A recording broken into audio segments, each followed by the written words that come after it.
Today's video kabusay, ito ang ating Picos tinctoria na huray style.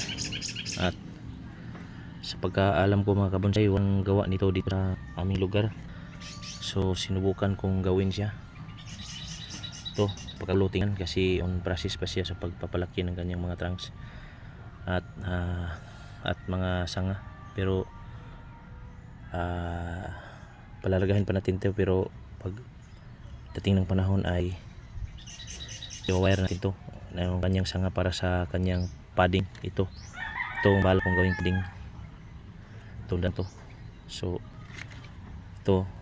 ito ang kanyang sanga. So balak tayong mag brand selection nito at kunan natin ng mga advantage para sa kanyang porma na. At ito bandang apex dito. Ito bandang apex. So ito ang gawin nating apex. So ito ay gawin nating lower sa apex. Hindi natin ma-establish kung anong branch ito, basta huray style ito. At dyan lang mga kabonsay. At kung nagustuhan nyo itong video to, mag-comment kayo, mag-like and share.